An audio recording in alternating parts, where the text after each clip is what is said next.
Hey everyone, welcome to episode 2 of Damien Conversations.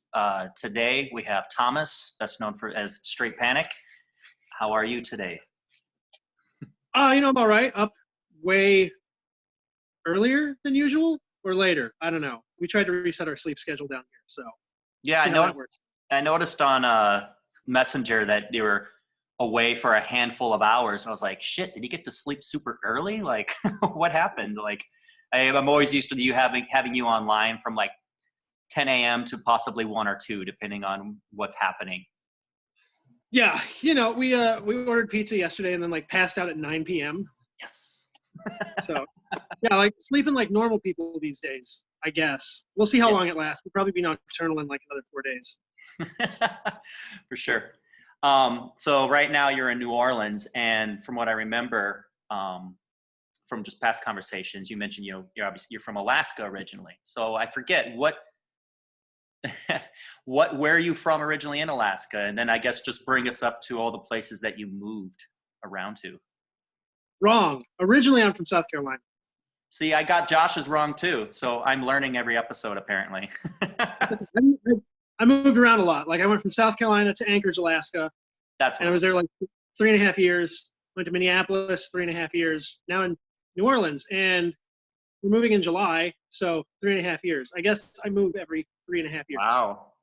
I don't even try to. That's just how it works out.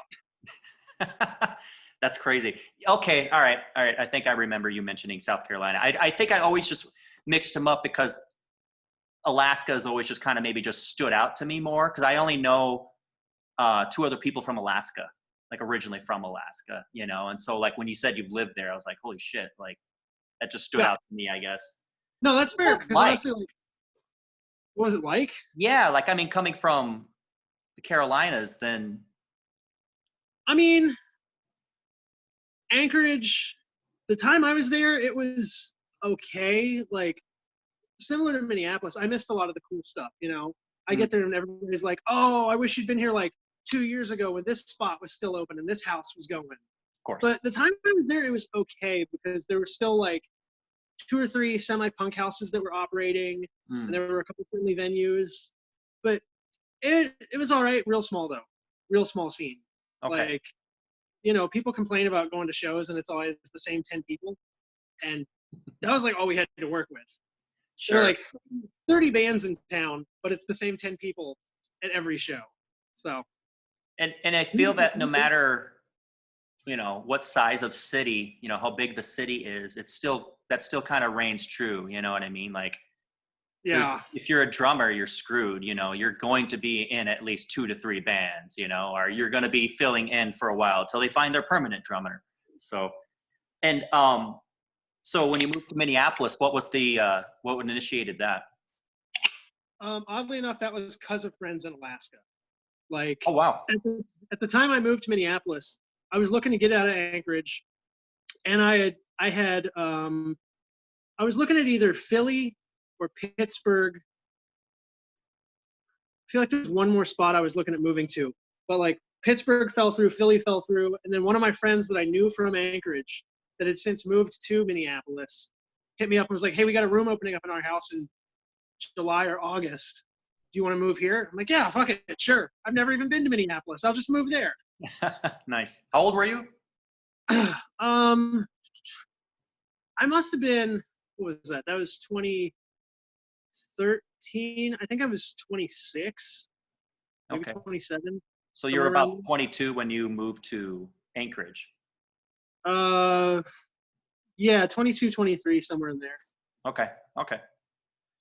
Wow. Well, it's interesting because coming from the South, then going to Alaska, then going to Minneapolis, then going to New Orleans. So at least like there's no patterns, when it comes to the climate or areas of like, the United States that you choose to move to. Well, I wouldn't have moved to New Orleans. It wasn't my first choice, but the South. I didn't set out to move to Minneapolis. It was just by chance. Like people that I had, bands that we had toured with, an old band of mine, found out we broke up and we just didn't have any plans. The bassist and I knew that we wanted to move to either New York or somewhere in California, completely opposite. And it was super weird. Like I was working at this family run camera store, and they did restoring of cameras and such. And so this would have been 98. So, you know, we have no cell phones or anything, you know, barely even use an email.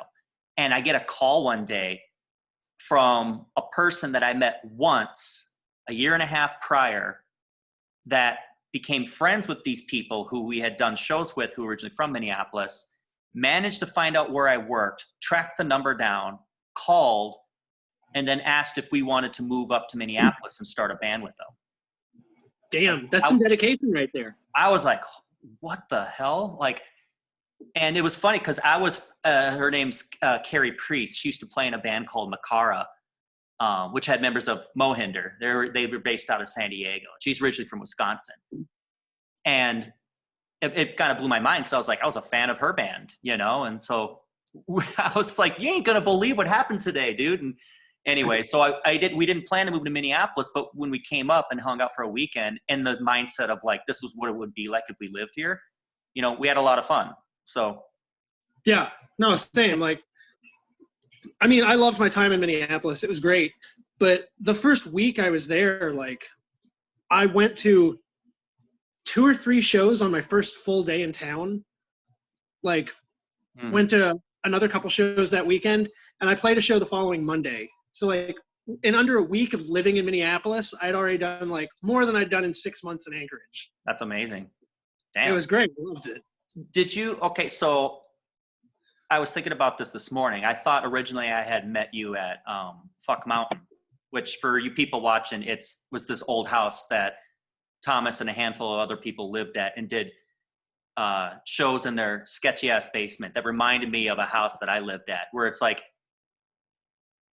I think only maybe 20% of people that you would ask who would be like, yeah, I do a show there, where, you know what I mean? Where if someone lived at that house, like they would be like, I would never put on a show here, but it was great. It was so much fun.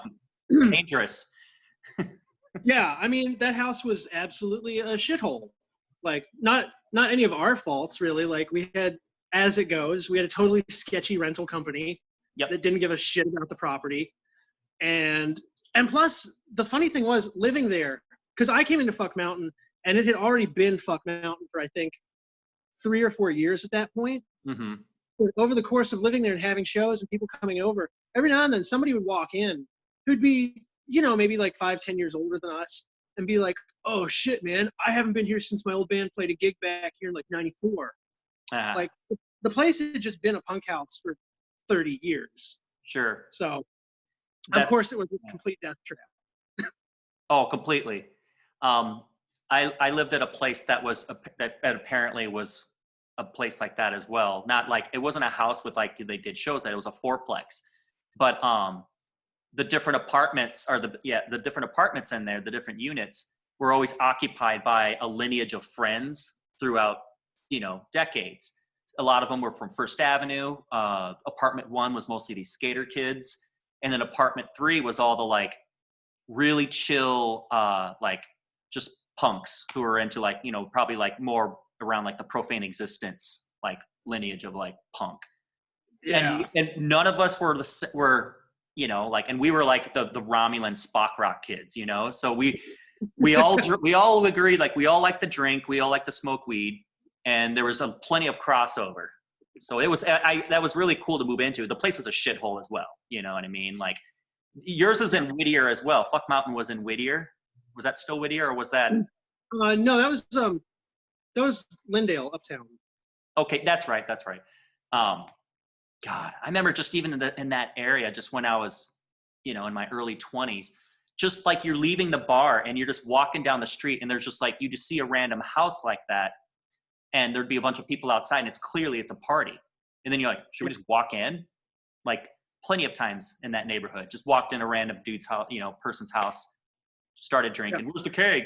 Just guessing they have one.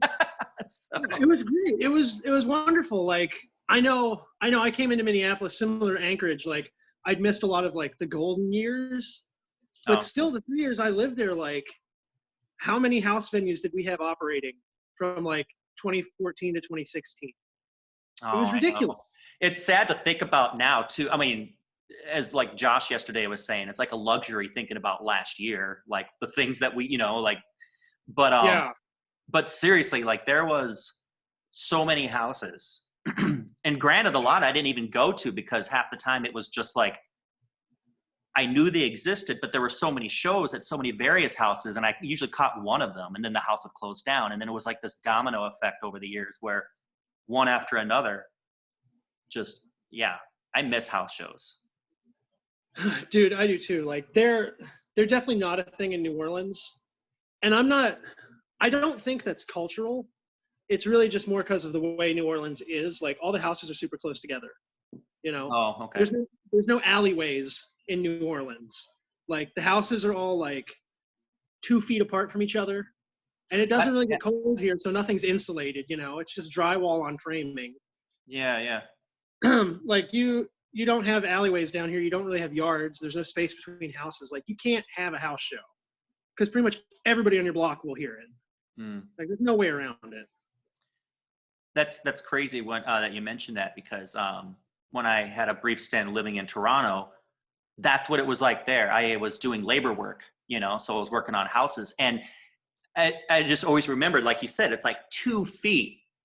Some are so, like a lot of times you have to like go sideways, and I'm like, I'm a skinny guy, and if I have to go sideways, that's what I mean, like. But I remember like having to bring scaffolding and stuff, and I would ask, where's that other scaffolding at? And they're like, it's in the alley. I'm like, what alley? And they were like, point. And I'm like, it's not a fucking alley. Like, yeah, it's an alleyway. Come on, crawl space. Yeah, I mean, it's bizarre. We've got a fence between our house and the house next door, so you've got like maybe 6 inches on each side of the fence. Like, why even bother with a fence at this point?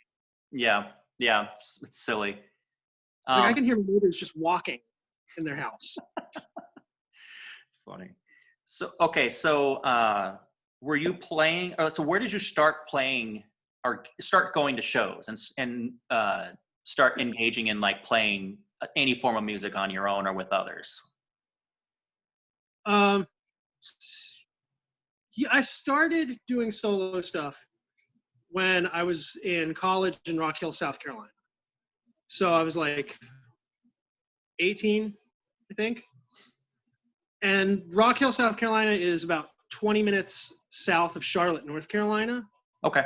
Yep. So, and it was, there were some house shows in Rock Hill. It was a college town. So you could get away with house shows because usually there were keggers and parties and frat parties going on. But still, like, even to this day, I don't know why the Southeast is really hard for shows. Like, it's just, there's not a mindset or a culture to a lot of shows. Growing up, I'd go to shows in like Atlanta or Asheville, North Carolina, or Charlotte. Every now and then there might be a cool gig in Columbia, South Carolina. But, like show culture, it's not like talking to people in Minneapolis. They're like, oh, I grew up here and Triple Rock has been around since I was like 15. And it's like the birthplace of all my good memories of experiencing live music. And First Avenue's been around forever, and they've done so much for my understanding of like music as both a fan and a musician. Like we didn't have that in the Southeast at all. Like there's a venue in my hometown that's still there, Ground Zero, and I mean I saw Noctmistium there. I don't know if they've been canceled or not. Like, should I even admit that? I saw I Hate God there twice. I saw The Robot Ate Me, which was so sad. Like, the only people that came to that show were people I drugged to it. There were like 8 of us there. But yeah, it was weird. Like, the Southeast still to this day just doesn't have that kind of like live music culture. And I don't know what to interpret that as. Like, is that because it's red and we don't cherish the arts in red states? Or what? Like, the weather's nicer, so we don't have to be inside? Sure. But I mean, these red states still have percentages that vote blue. So there's got to be, and it should, there's still probably some people that were engaged. I don't know. Is there like an issue with migration? Like once people got to a certain age, whatever, they just left? Or I'd say so. I mean, I certainly did. So So you started doing solo stuff in South Carolina. What did you what were you doing in Anchorage? Were you playing music there? Yeah, so when I started doing music, I was doing like, acoustic singer songwriter stuff. Okay. Listening to a lot of the microphones, Will Oldham, Songs Ohio, and then over the years that slowly transformed and got weirder and more electronic. And then finally, about 2008, I was just doing straight noise, which was impossible to do at that point. Like nobody in the Southeast in 2008 was down for noise shows. Like there wasn't anybody else in town that was doing it. So booking a gig was nearly impossible because like you couldn't show up and be like, I've got a lineup, I've got like 30 people that are gonna come. Like no, it just didn't happen. So moving up to Anchorage, surprisingly, there were like some weirdos in town, and it was actually a little easier to book shows in Anchorage. And I think it's just because there was such a dearth of culture going on. Like you book a show at a venue, you're like, yeah, I got 4 bands that want to play a gig on this night, and they're like, yeah, sure, we have nothing going on. Nobody else is trying to book a show on a Thursday night. Yeah. But it wasn't until Minneapolis where like playing gigs really became like, I don't want to say a real thing, but where it branched out more from just like you and your 15 friends in town hanging out. Sure. Even in South Carolina, I had a buddy in Greenville who still lives there. He had an apartment and nobody lived below him. And the other 2 people in the fourplex were cool. So we'd have house shows at his place, but they were all really intimate. And it was always, like I said, it was basically the same people hanging out, except, oh, well, tonight there's going to be some live music instead of the stereo. Okay. But yeah, I think I've wandered away from the original question.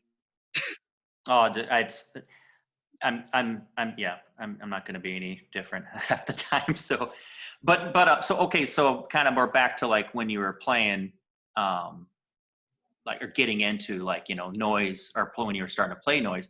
Like, what was it that shifted from what you were doing before? Like, was it certain friends, or was it just your own research, or going down a rabbit hole online, or what was your exchange, and like how did you come across noise? It was absolutely friends. And it's funny because like now we all have the internet, and the internet's everywhere, and we got smartphones in our pockets, and you can access any information you're looking for at any time. But I think back to when I was in college, and I had a friend introduce me to Wolf Eyes in 2006. Blew my mind. I had no idea that like anything like this existed. Sure. And it wasn't until probably 2009 or 2010, a friend of a friend, we'd go over to his house, hang out, just drink beer, listen to records. And I think he's probably about 10 or 15 years older than me. And he introduced me to Prurient, White House, classic early 90s stuff like Ramla, Atrax Morgue. Like he turned me on to like the hardcore noise stuff. Nice. And I remember the first time we ever heard White House, just blew my mind. I know the feeling. Like my close friend Jason Jensen, he's about a year older than me, but in high school he was the one that got me into the more obscure stuff. Like we're all familiar with like Ministry or Revolting Cocks or stuff like that, because it was easier to attain, and like it was more like you're gonna hear that at a record store over like a White House record, I would have guessed, like that, especially in the 90s. And it was just kind of like on weekends where you're just like kind of going from one kid's house to another to drink beer, and then find a parking lot, smoke a bunch of weed, eat Taco Bell. And then he put in White House. And I was just like, what the fuck is this? Like it was the time of my life where I was trying to find weirder stuff or more obscure things. And like, no, absolutely. Yeah, by the time getting into Throbbing Gristle and White House, like it was just like top that. I mean, you find more extreme stuff since then, but 15, 16 years old, you're just like, what is this? Like, who makes this? Yeah, it was weird. Like I came to noise after I was already 21. So I got like a late start compared to a lot of people. But for sure, the first time I ever heard White House, I was like, I can't believe this is like a thing that exists on nice vinyl. For sure. Like, I've picked up home dub cassette compilations at record stores Mm. that are far more lo-fi than this, but they've got like Subhumans and Fugazi on it.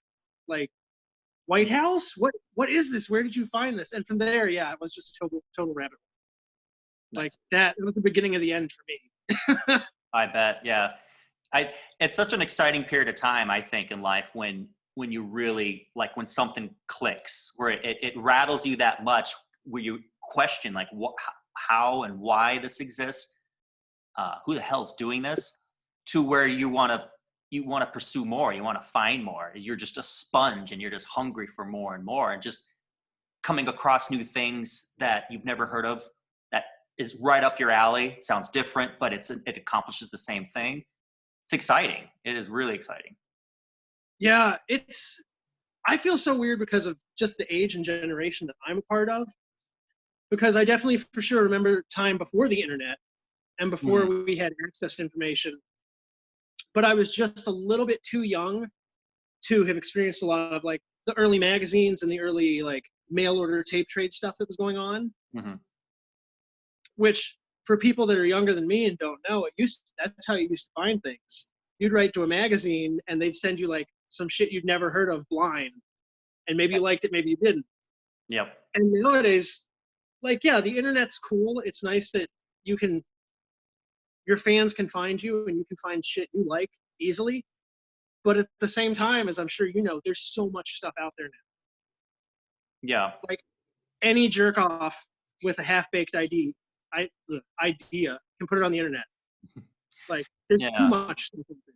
It's hard to be discerning these days. It is, and it's what's funny. I mean, I clearly remember like tape trading. I did it. It was more sporadic back then, just because when I was young, I was poor. Like, I recycled, pop cans, and in Iowa, because we get 5 cents per can or bottle. So that's all it was just like saving of all that. And then that's what I would use to buy whatever. If I could get enough money to buy a cassette that weekend at the mall, or if I was lucky enough to get on the other side of town to go to this mom and pop shop. It was called Uncle John's. It's the place that has the creaky floors. It was the people who owned it were hippies. There's a head shop, records. It smells of like a mixture of 16 different sticks of incense.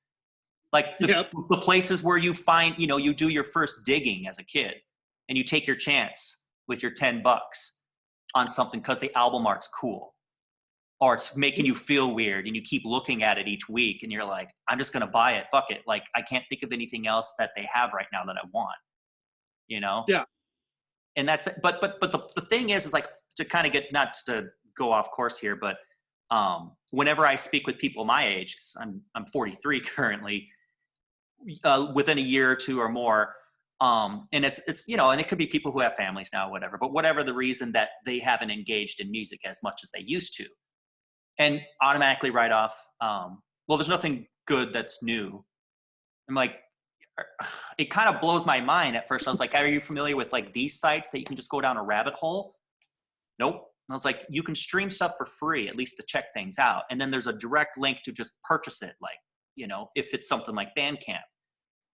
And I was like, all you need to do is just, if you're that, new to it, like, go off of keywords at the bottom, that searches. It does it for you even. Like, people who've purchased this bought these 18 records. And you go down a rabbit hole, and it's a different way of like, taking your chance via mail order.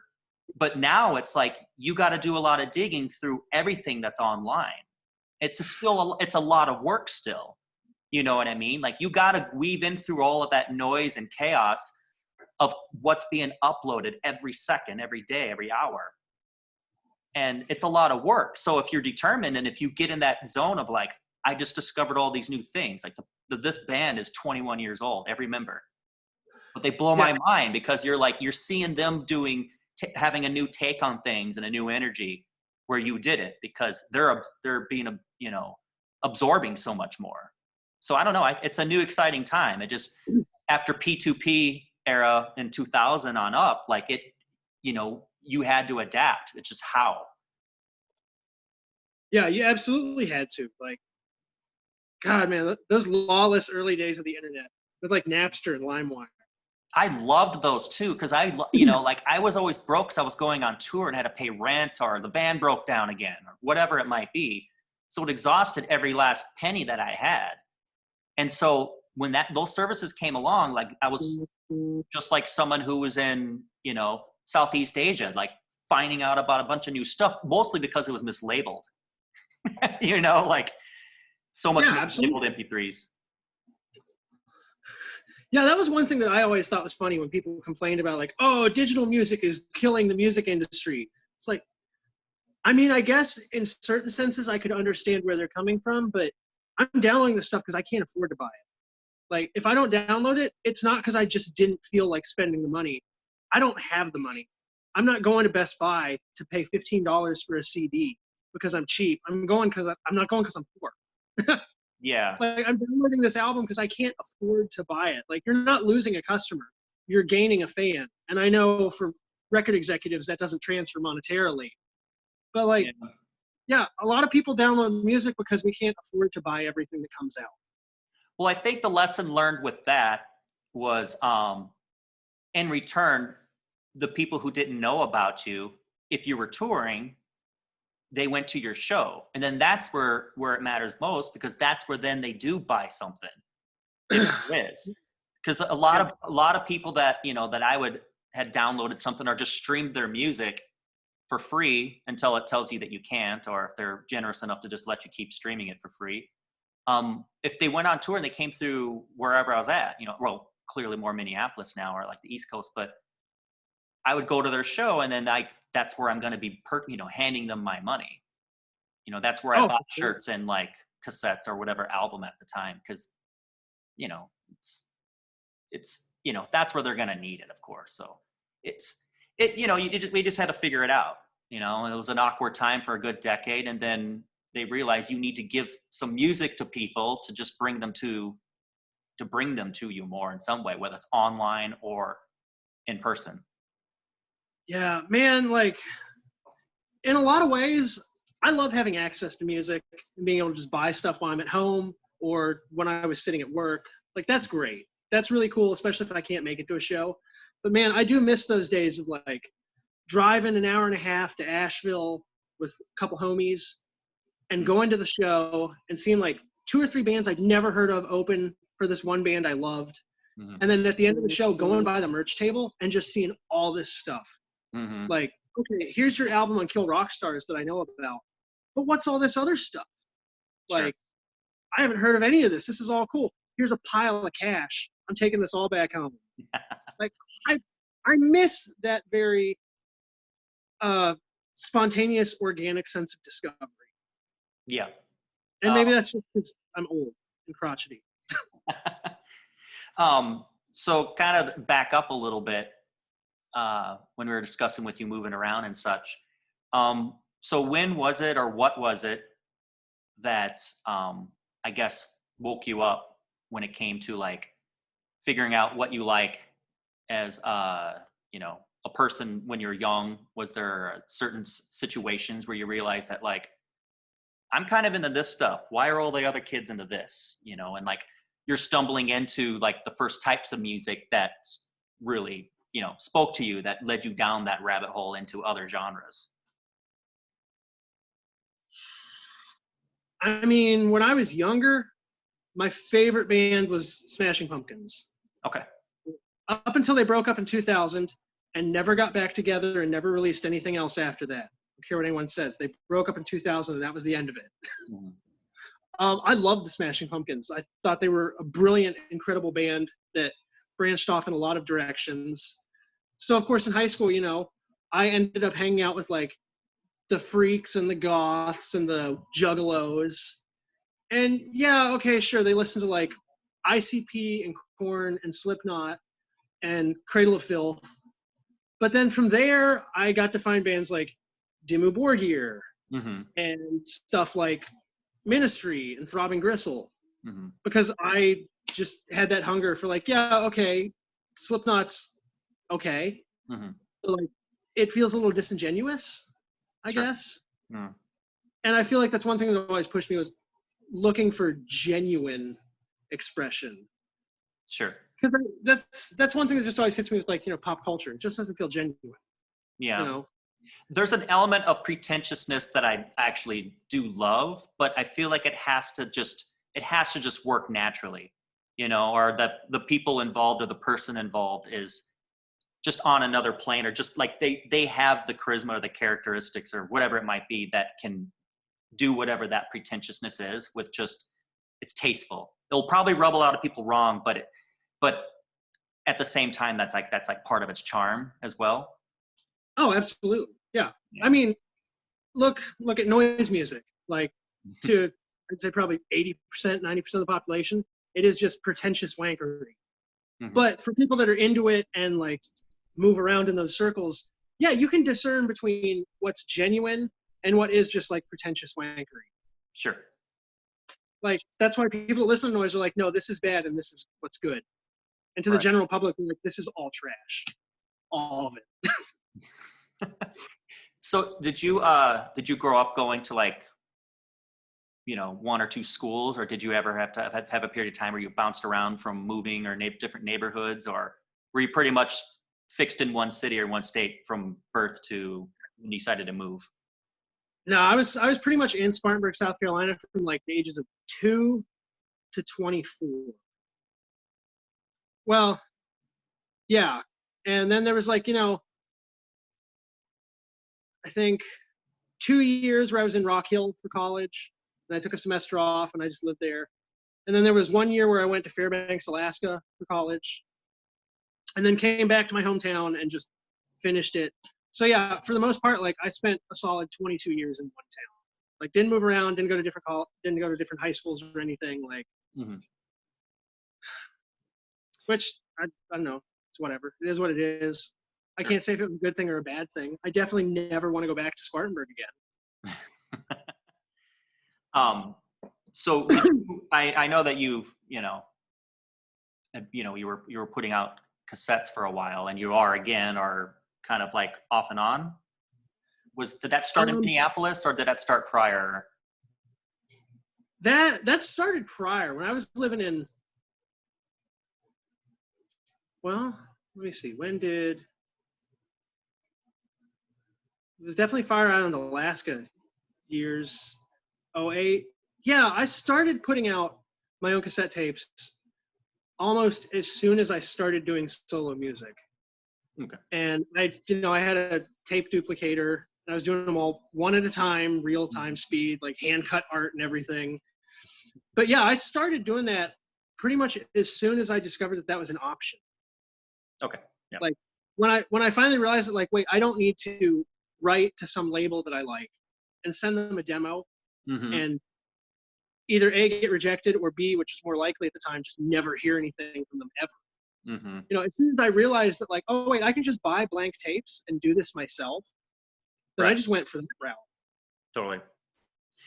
Yeah, as far as still releasing stuff, I kind of put the label on hiatus for a while. Yeah. For financial reasons. I've got one thing that's supposed to be in my hands in like mid-June, right before I leave. But yeah, for the most part, I've stopped self-releasing at the moment just for financial reasons. Like, once we move and get out of here and get resettled, I'm gonna bring my label back. But for now, it's kind of asleep. That makes sense. I mean, and you, the thing is that you knew for a while that you two wanted to move. So it's kind of, seems like this, like, why would you want to set up shop just temporarily somewhere where you're going to move again, Yeah. Like, I don't need 250 cassette tapes sitting around in boxes when I know that we're going to get ready to move soon. Like, I got enough. Yeah. We have enough things that we need to package up. So I know, and obviously a lot of people know that, if they're familiar with you, that you're pretty prolific. You have a lot of releases out, and you do a lot of collaborations and such. Like, when did you start seeing that happening? Like, when did you start to realize you're like, crap, now I don't have 10 releases I need to do. I have 12. Like, when did it start growing? I'll say Minneapolis. Yeah, I'm going to blame Minneapolis hard on that one. Because, you know, like when I lived there, there was just so much going on. Like I had Fire on AK that overlapped a little bit with Straight Panic when I started. And then I had homies like PJ and Scott and Raptor Claw who were like, oh, you should like play with us on some shows. And then it'd be like, well, why don't we just do a tape together as like a new project? And then everybody I lived with at Fuck Mountain, it's like, oh, we should start a 4-person, totally insane noise band. Because why not? We all live here, all our gear's here. Let's just do it. Yeah. Like, yeah, Minneapolis was the point in time where stuff really just got out of hand, just completely ridiculous. Nice. There was one month I played like 8 shows in a month. Oh, and it wasn't really me. Yeah, I feel you. I mean, that happened mostly when I was in like bands with Jeff and PJ. You know, like.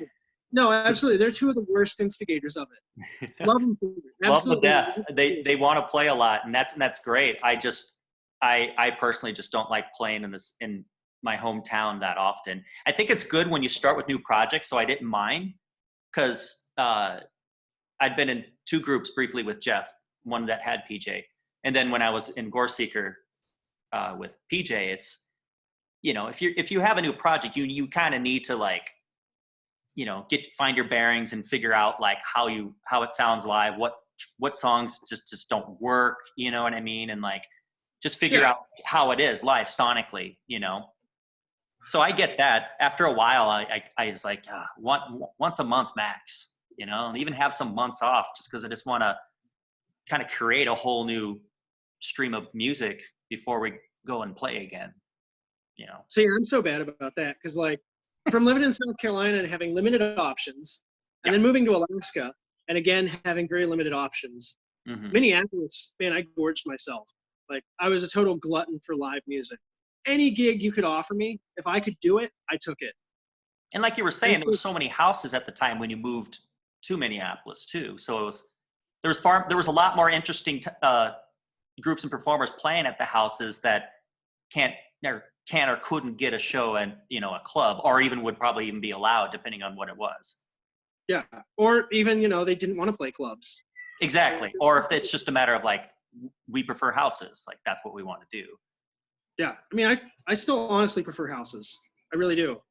Like I played great gigs in clubs, and it's nice when you can go play a gig and you get like free drinks and you get paid good money. But you know, honestly, I prefer DIY underground house gigs. They're more intimate, they're more fun, and like way crazier bullshit tends to happen. Yeah, a combination of house shows and like makeshift like all age venues or like, you know, warehouse spaces, lofts, you know, where it's just like an all age show. If it's not just like a basement show, or like the rare opportunity where you get to play in a living room in a house, which those were always fun too, because it's just a different atmosphere, you know? Oh, absolutely. Yeah. So, which is another thing I'll just throw in backtracking. New Orleans doesn't have basements. Sure. Obviously. Yeah, of course not. It doesn't get cold and we're below sea level to begin with. But yeah, not a single basement in the whole city. So. Yeah. That hit me later on the first time I was in Florida, like playing in Gainesville and in Tampa. I never thought about it. And I was like, so do you guys ever do like basement shows? And they're like, how? I'm like, oh, duh. I forgot. Like, dig and it's just water. Yeah. I legit had somebody here ask me, they're like, what's a basement? Yeah. Like, really? You don't know what the concept of a basement even is? Right. They're a really cool room under your house that's underground that you can have loud shows in late at night because no one hears it. That's part of the description that you give them. And you can do shows in them. Right? Like a garage? No, man, kind of. Yeah, I don't know. So, okay, so you've been in bands, you've done solo stuff of various forms, you've done a label. Explain anything else that you've been a part of, any other mediums that have occasionally when someone asks me, I do some like art or graphic design for them, usually again focused on like a music release. I've been trying to get back into writing as a medium, which Wonderland Media out of Providence they put out a zine for me, I think 2018 or no, I think it was 2019. And I've actually got another manuscript that I've sent them that they're going to try and put out this year, depending how this whole pandemic thing works out. Yeah, right. Used to do music journalism for Heathen Harvest. That's right. But that's since closed down, which is a bummer. Mm-hmm. I was writing for. Did you ever see No Friends zine? It was based I'm on familiar Chicago. with it. I think you've sent. Yeah. Yep. Yeah, it was kind of like a more diverse Maximum Rock and Roll, but they shuttered. I think they only had like 3 or 4 issues, Mm-hmm. and then finally they just had to close up because they couldn't keep it afloat. Sure. But yeah, that was kind of what pushed me back towards writing again, was the closure of Heathen Harvest. Okay. Because, like, yeah, record reviews can be really tedious and time consuming and kind of a pain in the ass to do, but it was nice still writing and focusing on that. Yeah. And that's one thing I'm trying to get back into, which I've loved about being unemployed. I finally have a lot of time to read and catch up on all these books I've bought over the last 3 years. Yeah, I can't read when there's too many distractions, or if I have too much on my mind. Like then I'm just like reading a few pages, like, God damn it. I'll come back to that later when my mind isn't racing or whatever it might be. If it's too loud, I just get distracted easily. It's hard to concentrate. No, I'm the same way. I got to be in the right mindset to read. Like, people would always ask me when I was working door at the bar, like, why don't you bring a book? Right. Because I read the same page 10 times in 2 hours. Like, I start reading, and then, like, a bachelorette party shows up that I got to stop and ID all of them and argue with one of them about, like, why she can't come in without an ID. Like, it's just, it doesn't work. I can't read at a bar. A bar is not meant for reading. It's loud and stupid and annoying. You can't read a book at a bar. That's awesome. Okay, so you're getting back into writing. I know that you have like a handful of things planned that's going to be coming out this year. Do you have like a few? I mean, it's all up in the air. We're all waiting to see how it goes. Mm-hmm. So, yeah, I've got a collaborative project with Matt Hex's Gospel project. That's coming out on Peyote Tapes out of Oklahoma. I've got a split with FISTFUCK that's coming out on Cursed Earth Cassettes. A split with Carrion Eater that I'm still trying to find a label for. I'm self-releasing a collab with Terminal Island. I've got a collab with a dude from Norway, THETA, that's coming out this year, I think. Mm-hmm. Split with Spring Break coming out on Angst out of Italy eventually. That was going to come out like 2 months ago, but then, COVID-19 Italy. So that's, yeah. I'm pretty sure those tapes are actually done and Mm-hmm. like ready to go, Okay. but Italy's still kind of crawling out. So yeah, I got a split with Cumgutter coming out on Obsolete Units, a split with FRATAXIN coming out on Fusty Cunt, Nice. Final Family Planning cassette coming out on Gathering Wool, a couple solo releases coming out, and I've still got like some more splits and collabs that are currently in progress. So Yeah. I don't know. I'm a madman. I'm absolutely a madman, and I have no concept of what it means to relax. Well, I should let the general public know of how easy it is to work with you.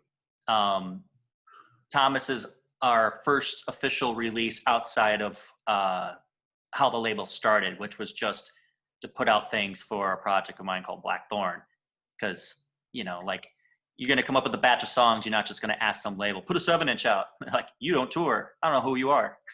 So, and so it was just like, well, we just want something out, And after putting out like our, I guess, first like official full-length cassette or whatever, I was just in that mindset of like, I kind of want to keep this as like a label. I think that'd be fun.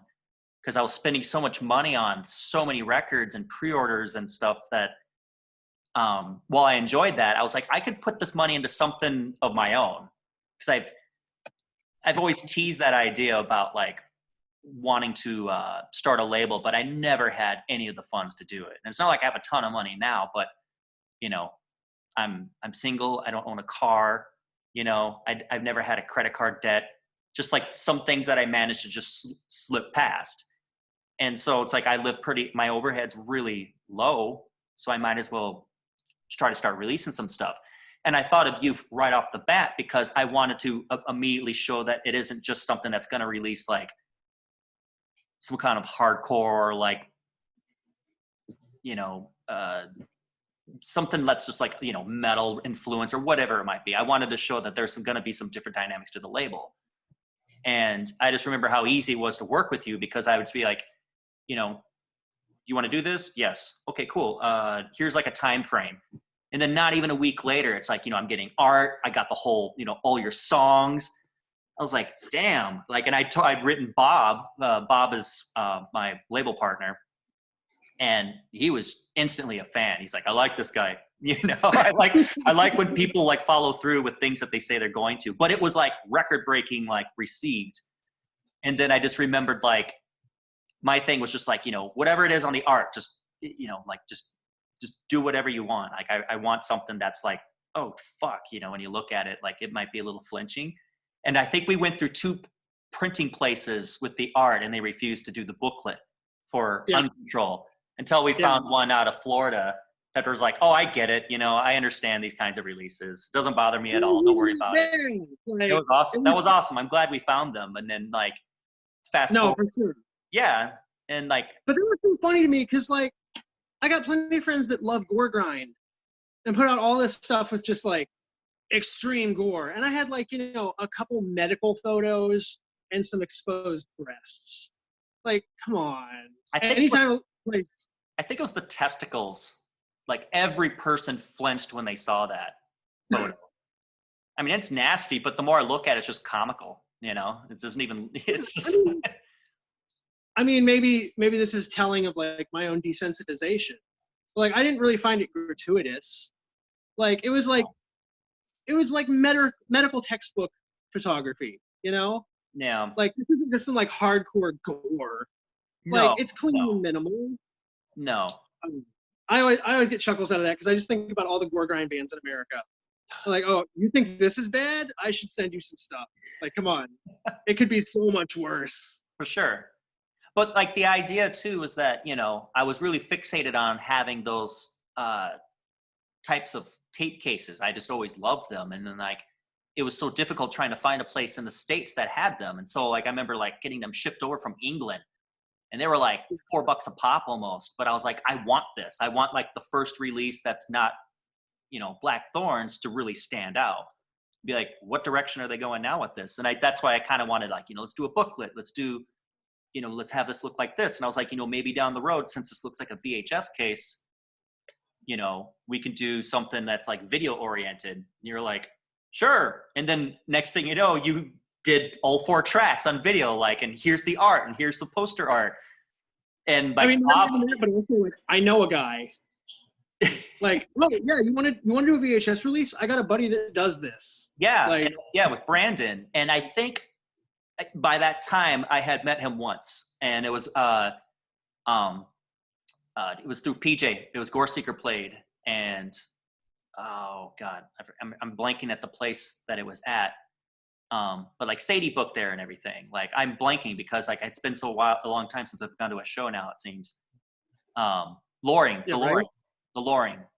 Okay. And same place that Nova was at. Yeah. Yeah. So that was the first time I met Brandon, and then when you mentioned it was just like, oh yeah, just briefly met him now. That's awesome. So that was fun. And that was the other thing. And then I realized how on it he is, you know, he was ready. And like instantly again, sold over Bob. He's like, I love these guys. Like, so we always just like, hey, do you want to do this? And you're like, sure. It's awesome. It's great. Done. Yeah. It's funny you mentioned those cases. Cause like even still in the noise scene, like, Hospital Productions did a run probably a decade ago where everything came in those small kind of vinyl cases. Yeah. And people lament that to this day. Like, man, you can't get those anymore. You can't get them. They're gone. They're all gone. Nobody makes them anymore. Like, it sucks.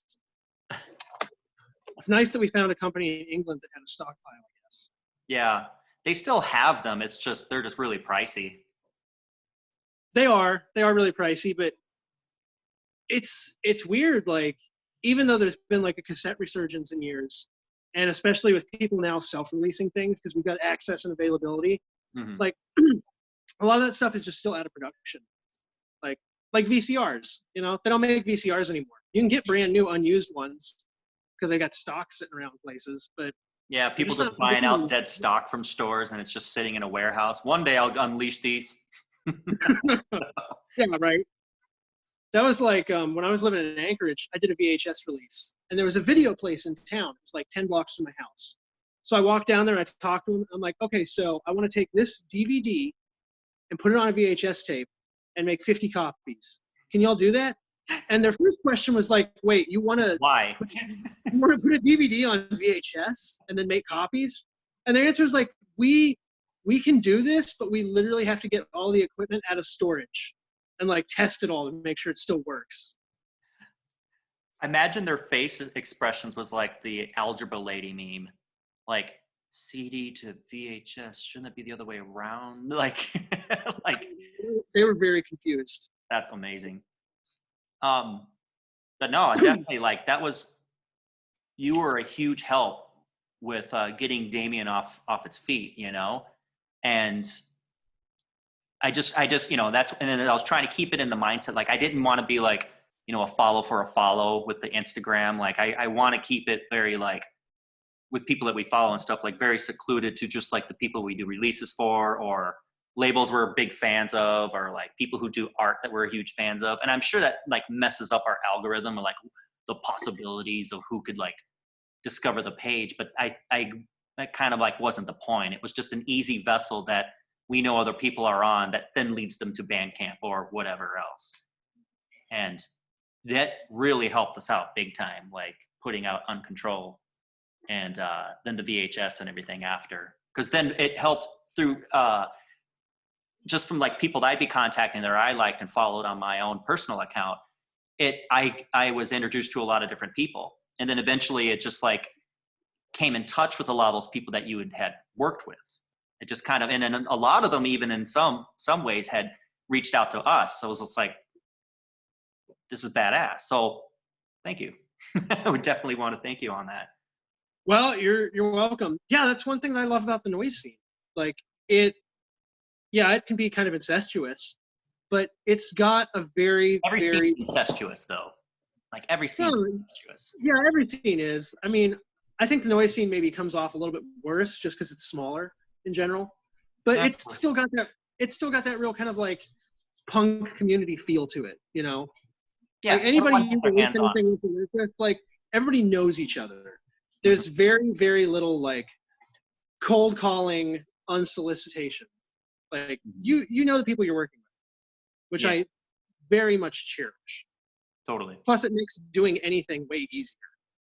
Yeah, you get. I mean, you know, you could trust the person. Like you could, you know, you can give them $100 and not have to worry if they're gonna like blow it.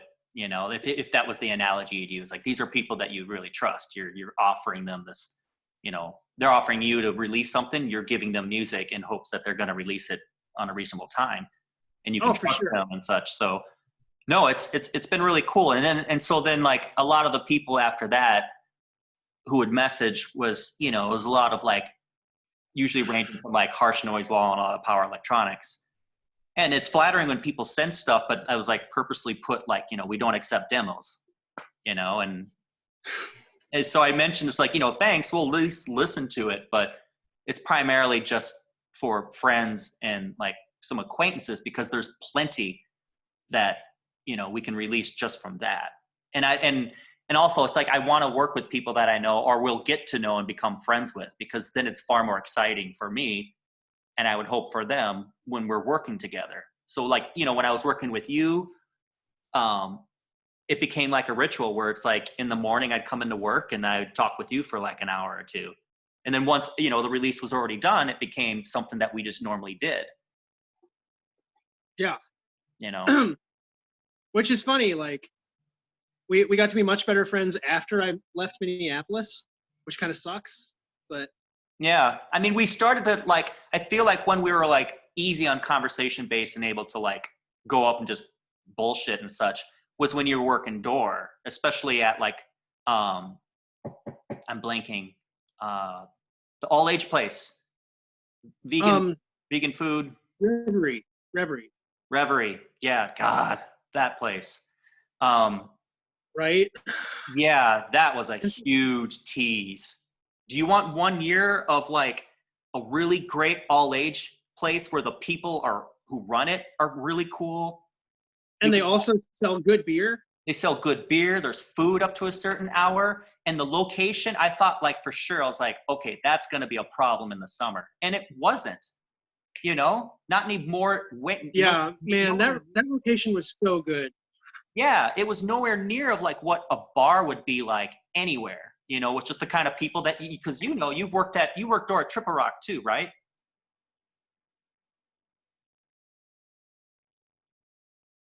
Uh-oh. Uh-oh. Did we have a little hiccup? Okay. Yeah, we can pick up, but I think it's back now. Okay. Oh, yes. Episode 2. Yeah, you worked at Triple Rock. You did door there, right? Yeah, I did door at Triple Rock, and the people that started Reverie, I had worked with over at Ecopolitan. Okay. So once they got that place up and running, they would hit me up a lot of the time and be like, hey, we got a gig tonight. We don't have a door guy. Are you working? I'd be like, no, I got the night off, but I'll definitely come work at Reverie because you guys are going to give me like free beer. You're going to pay me some cash at the end of the night, and I get to hang out and see a cool show. And I know that like all of my homies are going to show up. So like, yeah, why wouldn't I get paid to drink beer and see my friends? No doubt. No doubt. Yeah. And plus, Minneapolis was a little bit laxer on their entry requirements. So true. Man, that place was so good. I miss Reverie. It was such a bummer when they closed. Yeah, that was really sad because, with just losing Triple Rock shortly before that, I mean, and that's the thing that I don't know if people are watching, I'm sure a lot of you know about it or heard about it or might have played there or whatever. Prior to that, there was, it was still an era of where there was definite scene divisions, like crust punks, pop punk kids, straight edge scene, metal scene, like very, very, very little crossover when it came to shows or being friends. There was always a handful that crossed over, but it took that place where it's like they all had one thing in common, and it's like everybody liked to drink, everybody at least shopped at Extreme Noise, and good chances are they either friends, acquainted, or knew of Eric from D4. So it was like they were a lot of those early cross-pollinators because they played in like hardcore bands prior to playing in like D4 and things of that nature, and like friends with people in the hardcore scene at the time where it was like a lot of crossover hardcore wise, but still there wasn't a lot of like friends hanging out. So it totally built a community and drew so many people together that they normally wouldn't hang out with. So when that closed, the Reverie was the closest thing to that I noticed, where I was becoming more friends or getting acquainted with people like you and other people your age, where normally it would have been difficult. I would have to go to a house show and be the old dude, like I'm going to go to this early 20 somethings like house. Why? That'd be weird. No, that's cool. Cause Kevin Miller would be there, or not Kevin Miller, Kevin Cosgrove. Yeah. You can team up with him. Yeah. That's fair. I would probably see him. You could always rely on the fact that Cosgrove would be at the show. I miss him. Yeah. He could always hand you 4 flyers of all the shows that he was booking. Like such a busy guy. God, that was, man, Minneapolis, some of the best people, hands down. Right. And it's so sad to see like just people trying to book shows. And they're like, are there any houses left? Are there any venues left? Like that breaks my heart to see. Yeah. Grant, I've noticed he's easily posted 3 or 4 easily in the last, before the lockdown, like early this year, just asking, is like, seriously, is there any place, any house, like any basement, like not one? Yeah. And I remember living in Lindale, like watching it slowly move up Lindale Avenue from like Lake Street and Hennepin, probably like 6 to 8 blocks down from there, like the development just coming in this slow rising tide of like, that spot's gone. Landlord evicted them. It's being turned into condos. That spot's gone. Yeah. Yeah. The gentrification in Uptown was insane. It was starting when I moved here in '98, but I mean, to compare them now, is comical. I mean, because I don't go to Uptown.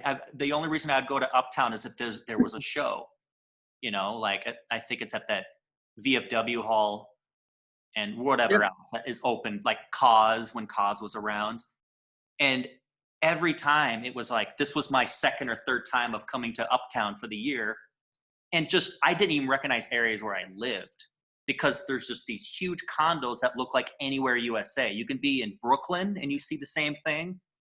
You could be in Chicago, wherever it might be, but just all that current day boring IKEA cutout type architecture that's just obstructing your view of like what used to be the city. Oh yeah. Is there anything like that in New Orleans? Is there pockets like that where you're just like, this used to look like this and it's unrecognizable? It's hard for me to say definitively because, I moved here 3 years ago and Katrina really kicked off a lot of that. Yeah, that's true. Between people that had to leave their houses behind and stuff that was just destroyed and stuff that got blown up. Our main problem here has been Airbnbs. Oh, okay. A lot of people bought up properties and turned them into Airbnbs. And when that first really kicked off, the city didn't have any kind of legislation or guidelines for how those should be mandated. So I've got, on my block alone, I know I've got 3 Airbnbs, but they're all duplexes. So, you've got like a year-round resident that lives on one side and then the other side's an Airbnb. But there are legitimately like whole blocks in New Orleans that nobody actually lives on. And they're just all Airbnbs. Wow. And of course that drives up the property value.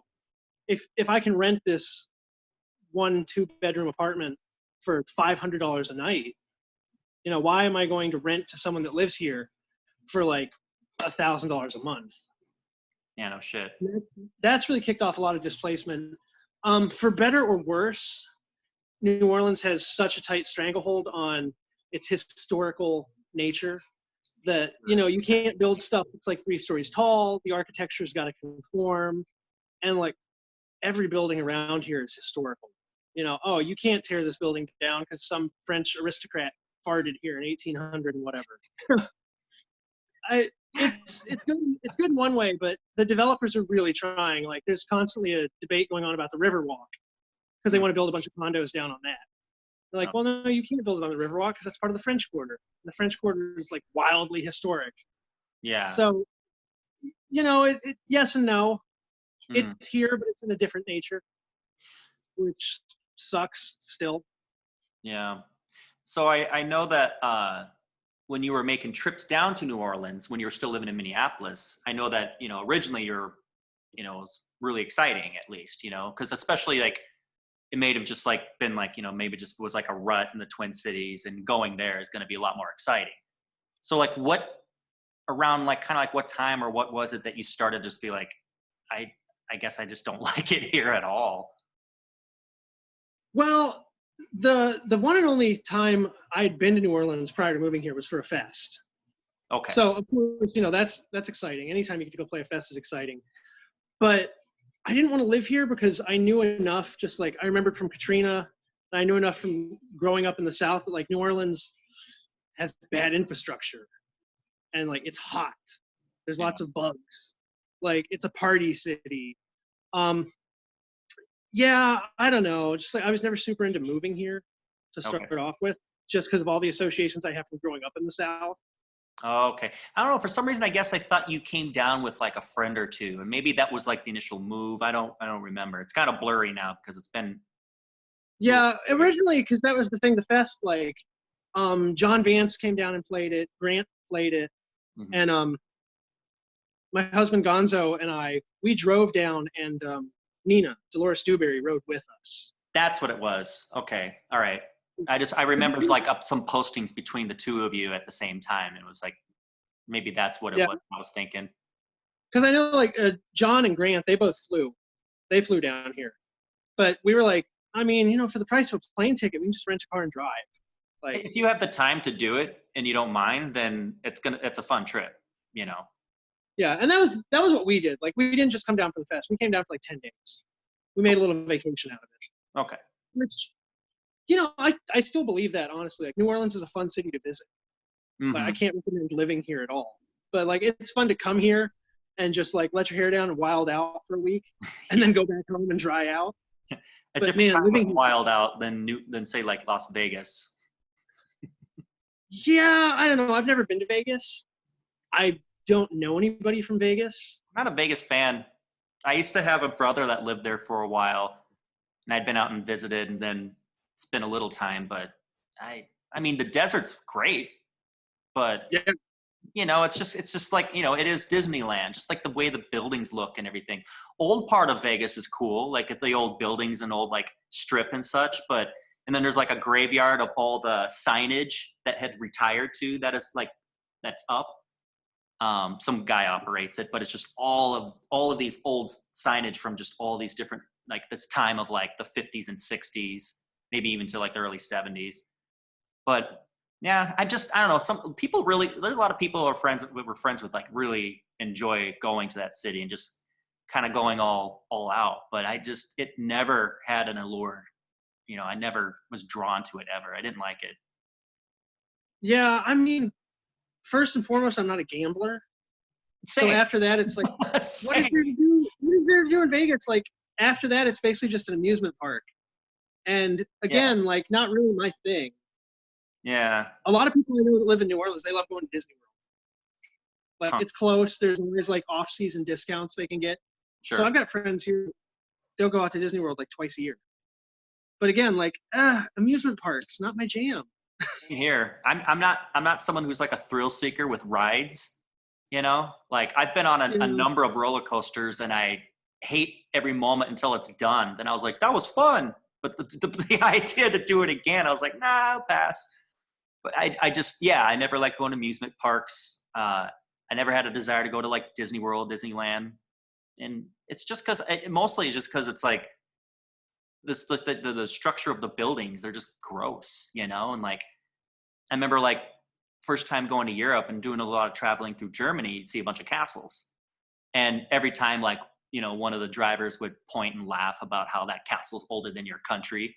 Hey, did you know they wanted to open a Disney World here? We got our own castles, like just poking jokes. And you're like, yeah, that is pretty tacky.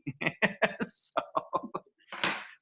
Yeah, that's true. I think that's one thing I don't like about amusement parks more than anything is just how controlled it is, you know? Mm. Like, no matter what, while you're there, you're still in a hyper-controlled environment. Yeah, and like those water parks, like, ugh. Yeah. Ugh. Cringe. Of course, who knows with this whole pandemic thing, like, I'm sure that's going to change a lot of stuff with amusement parks. All the water and everything. Like, yeah, right? Like, I know we talked about this a few days ago, but now that we're suddenly all much more health conscious about what it means like to live in a society with millions of other people, like, think about that. I went to water parks as a kid. Now, no, I would never go to a water park again now. Yeah. Like, oh, and even just I already didn't like pools. For sure. And even just the idea of jumping on, I know you said you don't like flying, but like even just the idea of jumping on an airplane right now, like the conversation we had with like that fest I was going to go to in Denver. I want to go, but it's just like, you know, you can add 78 bands that I love on that list, but I can't honestly see myself jumping on a plane easily for a year, maybe more, you know, like, yeah, that's, yeah. And then like, I don't know where your city's going to be at whenever you decide to postpone this and what's going to be happening. Cause right now in Minnesota, like we're one of 5 new hotspots out of the country. It's North Dakota, South Dakota, Nebraska, and Minnesota. And I forget what other one it is. And it's just because of monitoring of the social distancing through GPS. So all the people who've been locked up for the winter here in Minnesota are getting itchy to go outside. And so that's how they're seeing how it's tracking. So like now, like we're getting cases 600, 700 a day. It's just climbing. Jeez. Like y'all have been doing really well too. And it's because I remember people took it seriously at the time, and it was a little bit colder, and we weren't getting those stints of like warm weather. And now more people are starting to drive again. They're starting to kind of go to more parks and walk and just get outside. And, you know, they're just pent up. But it's showing that it's creating more. We don't have to keep talking about this, but that's our life right now, unfortunately. Yeah, I mean, just briefly, like New Orleans, we got hit really hard when it first started in America because, you know, we just had Mardi Gras. Totally. We had several million people from all over the world here in very close proximity, just hooking up with strangers and packing out bars and packing out parade lines. So like, yeah, when America first became aware of it, like New Orleans got clobbered. Yeah, totally. And now, from what we can see, it's under control now, much better. We don't have widespread testing though, so who really knows? But yeah, I just distinctly remember seeing Minneapolis and being like very jealous. Because like, oh, of course, look at Minneapolis, you guys got it under control. But I first was thinking that the reason why that was happening because of all the like passive aggressive people. So it's like, hey, this is perfect for them. You know, they ain't gonna want to get around anyone, especially now. I was like, we're gonna be fine. But no, so we're seeing a spike because people are itching just to be outside, rightfully so. But yeah, it's kind of fucking shit up. So it's gonna be a long year. I'm just kind of just living day by day with it. You know, like I just don't even I don't even think about it like now, except for in regards of like where the numbers are going. I'm gonna be curious, of course. You know. Yeah. I mean, granted, we have to move in July because we have to be out of our house then. So we're gonna move, but aside from that, like, do I want to still play the 2 fests I have booked this year? Yes, absolutely. I would love to play them. Do I realistically think that that's going to happen? No, I don't. Like, I just have to accept that now because otherwise I'm going to be a complete wreck when they get canceled. Yeah. But nobody's playing gigs this year. We're not. We're just not going to get to do it. And the thing is that like with the shows that would happen this year, they're not going to be the same experience that it's going to be like when right before all this happened. You're not going to go into the Hexagon with 100 people in there and hug all your close friends that you haven't seen in ever. It's going to be like, I can't remember, there's going to be a show somewhere in the US. I just saw like an article. I didn't really read the whole thing, but some dude has a show and the venue would normally host like a couple hundred people or more. Only 50 people could go in. There's another club that's about First Avenue size and it's like 1,100 capacity. They're only allowing 200. And they're going to try to have it like restaurants and all these other things have been coming up with different game plans, like bullet pointing how they're going to try to slowly introduce customers coming back, but with like only operating at 20% of how many people are actually coming in, how they're going to set up everything so that it's just going to be laid out as best as they can to help prevent it. But I don't know. I miss going out to eat. I miss meeting friends at like breweries and such and like, you know, whatever. But it's where we're at right now. I'm just like, I don't know if it's worth it. You know, like I'm not trying to be a paranoid or, you know, really obsessive about it. But, you know, we see how easy it spreads and it just kind of concerns me that, you know, I'd rather opt out from that live show that's not going to feel the same to, you know, much longer and go back to it, at least something semi close to what it was. I don't know. Yeah. I mean, there's that one article about the guy in Seoul, South Korea.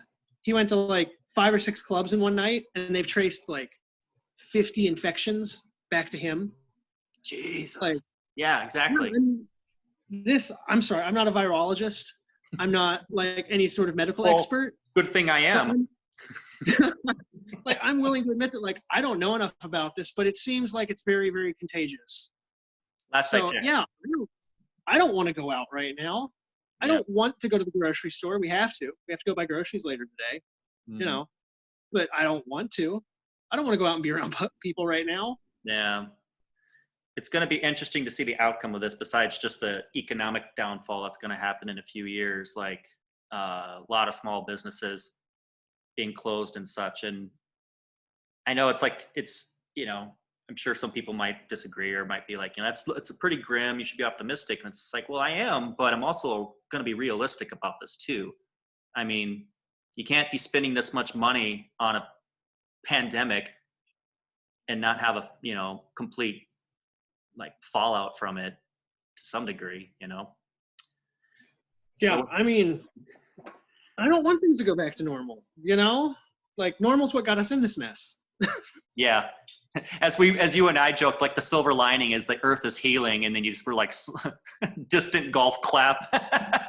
Like, glad someone's doing better. So I guess then to like, before we wrap up here, of course, there's a lot of uncertainty and stuff when it comes to like shows and everything like that and touring. You've discussed everything that you're going to be doing with, you know, some releases you have. You're going to be moving. Anything else that you hope to do within the rest of this year or next year? Not catch COVID-19. Which, to be fair, I think I already had it. But since I don't have any symptoms, I can't go get tested, so who knows? Yeah, I don't know. Like, definitely looking forward to getting out of New Orleans. I really wish that we did not have to move at this point in time. I hear you. Like, that sucks. That's way more stress than either of us needs. But yeah, it's a bummer because moving from New Orleans to Providence, Rhode Island, like, part of the impetus for that move is being part of that northeastern urban cluster where, yeah, you can go to New York City, you can go to Philly, you can go to Baltimore, you can go to DC. Like, I'm going to have a lot more access to gigs, but unfortunately at this point in time, it's now, you know, eventually we'll have access to that. But hey, you know, we'll be someplace that has 4 seasons, which is going to be amazing. Oh, you're gonna love the first winter or fall that you're gonna be back part of. Oh, I can't wait. Cannot wait for a real winter. It's been too long. Nice. Well, it was good talking to you, Thomas. I really appreciate you being a part of this, and still a learning curve for me, you know. So we'll see how these operate. But yeah, I hope you're doing well. Enjoy the rest of your day. Stay safe out there at the grocery store, the battlefields. Yeah. Well, we've got our masks, so at least we're doing our part. For sure. All right. Cheers to you. Take care, man. You too, buddy. See you next time. Thanks.